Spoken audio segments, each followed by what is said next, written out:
बिस्मिल्लाहिर्रहमानिर्रहीम। अस्सलाम वालेकुम नाजरीन, मैं हूं मोहम्मद फ़ारूक और आप देख रहे हैं मेरा YouTube channel travel with Farooq 16। नाजरीन, आज मैं आपके साथ नस्ल इंसानी का इस दुनिया में पहला कत्ल उसका वाक़या शेयर करने वाला हूं। दोस्तों, नस्ल इंसानी की अफज़ाइश के लिए कुदरत ने जो तरीक़ा कार इख्तियार किया वो ये था कि हर हमल में हवा को एक लड़का और एक लड़की पैदा होती थी। एक हमल से पैदा होने वाले लड़के और लड़की की शादी दूसरे हमल। हजरत हवा की अवलीन हमल से काबील और अकलीमा पैदा हुए। दूसरे हमल से हाबील और अलूज़ा की पैदाइश हुई। खुदाई दस्तूर के मुताबिक हजरत आदम काबील की शादी हाबील की बहन ओलिज़ा से और हाबील की शादी काबील की बहन अकलीमा से करना चाहते थे, मगर काबील को यह सब मंजूर नहीं था। दरअसल उसके साथ पैदा होने वाली लड़की अकलीमा हाबील के साथ पैदा होने वाली लड़की से कहीं खूबसूरत थी। वो चाहता था कि अकलीमा उसके निकाह में आए। हजरत आदम अलैहिस्सलाम ने काबील को समझाने की बहुत कोशिश की, मगर वो किसी सूरत अकलीमा से दस्तबरदार होने को तैयार न था। नाउमीद होकर हजरत आदम अलैहिस्सलाम ने दोनों बेटों को इकट्ठा किया और उन्हें लेकर पहाड़ों में आ गए। को मिना की चोटी के पस मंजर में सूरज का अच्छी गोला मगरब के अनदेखे निशेब में उतर रहा था। आसमान पर शुफक रंग बादलों के टुकड़े मशरक में शाम की फैलती हुई चादर को महवत से देख रहे थे। हजरत आदम अलैहिस्सलाम ने को मिना की तरफ इशारा करते हुए कहा, बेटो, सामने इस चोटी को देख रहे हो? काबील और हाबील ने इस बात में सर हिलाया। हजरत आदम अलैहिस्सलाम ने कहा, कल ये चोटी तुम्हारे तनाज़े का फैसला करेगी। वो कैसे? हाबील ने तंग कर पूछा। हजरत आदम अलैहिस्सलाम ने फरमाया, कल तुम दोनों अपनी अपनी कुर्बानियां इस चोटी पर रखोगे। खुदा को जिसकी कुर्बानी कबूल होगी वो उठा लेगा। जिसकी कुर्बानी शरफ कबूलियत पाएगी वो हक पर होगा और वही अकलीमा का हकदार होगा। क्या तुम दोनों को यह फैसला मंजूर है? हाबील ने इस बात पर सर हिलाया। काबील खामोश खड़ा रहा। हजरत आदम अलैहिस्सलाम ने कहा, बेटे, तुम्हें यह फैसला मंजूर है? अगर मंजूर है तो इकरार करो। आखिर कबील ने भी इकरार में सर हिला दिया। अगले रोज दोनों अपनी अपनी कुर्बानियों के साथ हजरत आदम अलैहिस्सलाम के रूबरू हाजिर हो गए।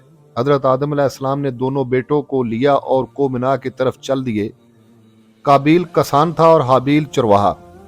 काबील ने कुछ सड़ा हुआ फालतू गल्ला कुर्बानी की गरज से ले लिया था, जबकि हाबील ने एक तंदुरुस्त जानवर को कुर्बानी देना थी। को मिना पर पहुंचकर हजरत आदम अलैहिस्सलाम ने दोनों कुर्बानियां अपने दस्ते मुबारक से एक मखसूस मकाम पर रख दी। फिर हाथ उठाकर दुआ की कि दोनों में से जिस भाई की कुर्बानी खुदा को कबूल हो, इस कुर्बानी को एक आग नमूदार होकर जला दे।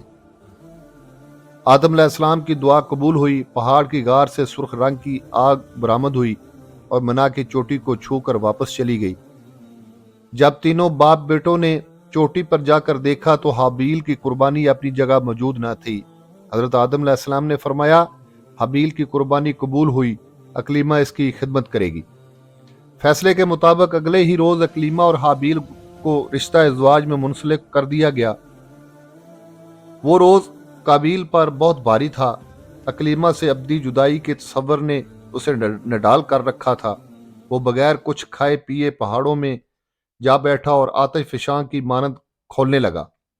जो ही अकलीमा के साथ हाबील का तसव्वुर उसके ज़हन में आता, उसकी आंखें सुर्ख हो जाती और वो पत्थरों पर मुक्के बरसाने लगता।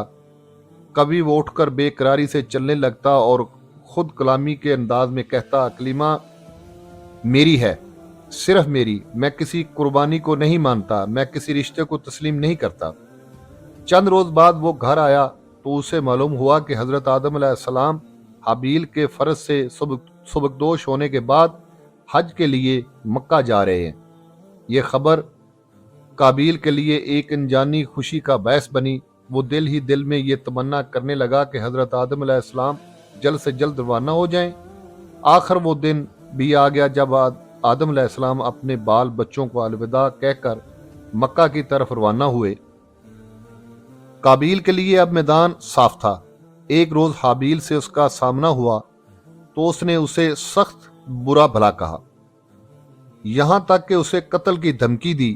حابیل نیک خو اور بردبار تھا۔ اس نے متحمل لہجے میں یہ کہا، خدا پرہیزگاروں کا عمل قبول کرتا ہے، اس لیے میری قربانی قبول ہوئی، تو میری کامیابی پر حسد کیوں کرتا ہے؟ پھر کہنے لگا، اگر تو نے مجھے ہلاک کرنے کو ہاتھ اٹھایا تو میں ایسا نہیں کروں گا، کیونکہ میں اپنے رب سے ڈرتا ہوں۔ باقی تیری جو مرضی میں آئے وہ کرے۔ خدا کے ہاں نیت کی دھمکی کام آ سکتی ہے اور نہ بے وجہ کا غصہ۔ میں چاہتا ہوں کہ تو میرا اور اپنا گناہ اپنے ہی ذمے لے لے کہ تو اہل دوزخ سے ہو جائے، کیونکہ ظالموں کی یہی سزا ہوتی ہے۔ حابیل کی ان باتوں سے قابیل کے بغض و عناد میں اضافہ ہوا اور اس نے اسے جان سے مارنے کا پختہ ارادہ کر لیا۔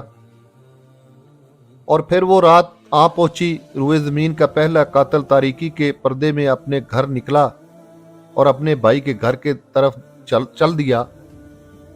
اس نے حابیل کو بکری خانے میں بے خبر سوتا ہوا پایا۔ کوشش کے باوجود اسے اس کی جان لینے کا کوئی طریقہ سمجھ میں نہ آیا۔ آخر شیطان ایک انسان کے بھیس میں سانپ پکڑے اس کے روبرو آیا۔ اس نے سانپ کا سر پتھر سے کچل کر قابیل کو قتل کی راہ دکھائی۔ قابیل نے شیطان کی نقل کرتے ہوئے اپنے حق پرست اور نیک فطرت بھائی کا سر پتھر سے کچل ڈالا۔ ارتکاب جرم کے بعد فطری طور پر مجرم کو خوف دامنگیر ہو جاتا ہے، ایسا ہی خوف اضطراب قابیل پر بھی طاری ہوا۔ اس کے اندر یہ خواہش پیدا ہوئی کہ اس کا جرم دوسروں کی نگاہ سے پوشیدہ رہے۔ خاص طور پر اسے اپنے باپ کا خیال آیا۔ اس نے سوچا، اگر حابیل کا مردہ جسم ظاہر ہو گیا تو باپ اسے قاتل سمجھے گا۔ اس نے بھائی کی لاش ایک گٹھڑی کی صورت میں اپنی کمر پر رکھی اور پہاڑوں میں نکل گیا۔ کئی دن تک وہ اس گٹھڑی کے ساتھ مارا مارا پھرا۔ اسے کچھ سمجھ نہیں آ رہی تھی کہ اس بدبودار جسم سے کیسے پیچھا چھڑائے۔ کہا جاتا ہے کہ جہاں جہاں حابیل کا خون گرا وہ زمین شور ہو گئی، گرمی کے سبب لاش پھول گئی اور قابیل کا دماغ بدبو سے پھٹنے لگا۔ آخر وہ نڈال ہو کر ایک جگہ بیٹھ گیا۔ اس وقت حکم ربی سے دو کوے آئے اور قابیل کے سامنے ایک دوسرے سے لڑنے لگے، یہاں تک کہ ایک نے دوسرے کو مار ڈالا۔ بعد ازاں زندہ بچ جانے والے نے اپنی چونچ سے زمین میں ایک گڑھا کھودا اور مردہ ساتھی کا جسم اس میں رکھ کر اوپر مٹی ڈال دی۔ کوے کا یہ عمل دیکھتے ہی قابیل کی عقل میں آ گیا کہ وہ بھائی کی لاش کیسے دفن کرے۔ اس نے بڑے تاسف سے کہا، افسوس میری حالت پر، کیا میں اس سے بھی گیا گزرا ہوا ہوں کہ اس کوے ہی کے برابر ہوتا اور اپنے بھائی کی لاش کو چھپا دیتا۔ حابیل کی گمشدگی سے سب پریشان تھے، خاص طور پر اس کی منکوحہ اکلیمہ۔ وہ اسے تلاش کرتے کرتے تھک چکی تھی۔ قابیل جانتا تھا کہ اب اس کا یہاں رہنا ٹھیک نہیں۔ اس نے اپنی بہنوں میں سے ایک کو ساتھ لیا اور راتوں رات یمن کی طرف روانہ ہو گیا۔ ہوا کے تمام لڑکے اور لڑکیاں ایک دوسرے کے بہن بھائی تھے، مگر نسل انسانی کی افزائش کے لیے ضروری تھا کہ ان کی شادیاں کی جاتی، لہذا اس مخصوص دور میں بھائی بہن کی شادی حکم ربی کے عین مطابق تھی۔ یہ روایت ہے کہ جب قابیل نے حابیل کو قتل کیا تو اس قتل کے سبب ہر طرف تاریکی پھیل گئی، فضاؤں میں ایک عجیب طرح کی اداسی نے ڈیرے ڈال لیے۔ جب حضرت آدم علیہ السلام مکہ سے واپس آئے تو قابیل اور حابیل کو غیب اور لاحقین کو سخت پریشان پایا۔ انہیں معلوم ہوا کہ ان کی مکہ روانگی کے چند روز بعد ہی حابیل اور قابیل غائب ہو گئے تھے۔ پھر کچھ روز بعد قابیل اکیلا واپس آیا، لیکن راتوں رات اپنی بہن کو لے کر واپس چلا گیا۔ اس وقت سے حابیل قابیل کا کچھ پتہ نہیں۔ ان اطلاعات نے حضرت آدم علیہ السلام کو سخت مضطرب کر دیا۔ انہیں نافرمان قابیل کی تو اتنی فکر نہیں تھی، مگر حابیل کی گمشدگی نے انہیں بے حد ملول کیا۔ وہ روز हाबील को तलाश करने पहाड़ों में निकल जाते, लेकिन शाम को नाकाम वापस लौटते। अपनी मासूम और बेवा बेटी अकलीमा की हालत उनसे देखी ना जाती थी। उसने हाबील के गम में अपना हाल खस्ता कर लिया था। आखिर एक रोज सुबह के वक्त हजरत आदम अलैहिस्सलाम ने एक ख्वाब देखा। हाबील यानी ए पिदर पुकार रहा था। हजरत आदम अलैहिस्सलाम ने नींद से बेदार हुए और ज़ारो कतार रोने लगे। उस वक्त जिब्राइल अलैहिस्सलाम आसमानों से उतरे और उन्होंने आदम अलैहिस्सलाम को हाबील पर गुजरने वाले हादसे से बाखबर किया। आदम अलैहिस्सलाम का कलेजा गम से शक हो गया और वह तादेर रोते रहे। फिर फरमाने लगे, काबील से हम बेजार हुए। हजरत आदम अलैहिस्सलाम ने कहा, ए आदम, गरियाजारी मत कर, खुदा ताला भी इससे बहुत बेजार है। तब हजरत जबरील आदम हवा को इनके मकतूल बेटे की कब्र पर ले गए। हजरत आदम अलैहिस्सलाम ने कहा, अगर काबील हाबील को मारता तो खून उसका यहाँ गिरता।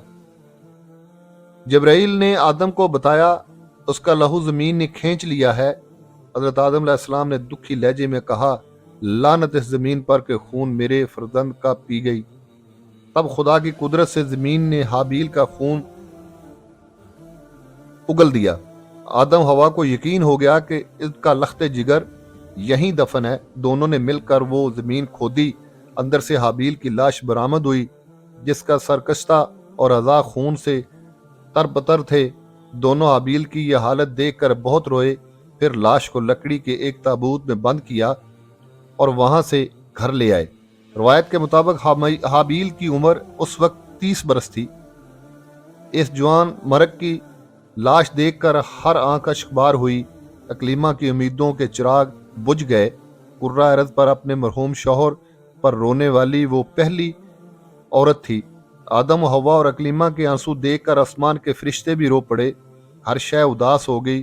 वो लाखों तनाज़े जो इस तनाज़े के बाद पैदा होने वाले थे और वो करोड़ों कत्ल जो इस कत्ल के बाद होने वाले थे, सबका गम इस गम से शामिल था। हाबील के मरगे नागहां का हजरत आदम अलैहिस्सलाम को बहुत दुख था। इसी दुख और उदासी की कैफियत में उन्होंने कुछ अशार भी कहे। यकीनन ये रोए जमीन पर की जाने वाली पहली शायरी थी। वो शेर कुछ इस तरह थे, शहर और शहरों में मौजूद सब कुछ बदल गया। रोए जमीन गर्द आलूद और बदनुमा नजर आने लगा। हर रंगीन और पुरलतफ चीज बदल गई और रोशन चेहरों की बशाशत मांद पड़ गई। काबील ने सफा की साथ हाबील को मौत के घाट उतार दिया। इसकी जवानी पर हजार अफसोस, मेरी आंखों को क्या हुआ कि वो आंसू नहीं बहाती। हालांकि खुश मिजाज हाबील को कब्र ने अपनी आगोश में ले लिया है। अब मैं ताहयात गमज़दा रहूंगा। मेरी जिंदगी अब सुकून से खाली हो चुकी है। काबील जब फरार होकर यमन पहुंचा तो अबलीस ने उसके दिल में वसवसा डाला कि हाबील की कुर्बानी इसलिए कबूल थी कि वो आतिश परस्त था, लिहाजा उसने भी आतिश परस्ती शुरू कर दी। यूं जमीन पर आग की पूजा का आगाज हुआ। हजरत आदम अलैहिस्सलाम काबील से हाबील के खून का कसास लेना चाहते थे। इस गरज से उन्होंने काबील को बहुत तलाश करवाया, लेकिन इसका सुराग नहीं मिला।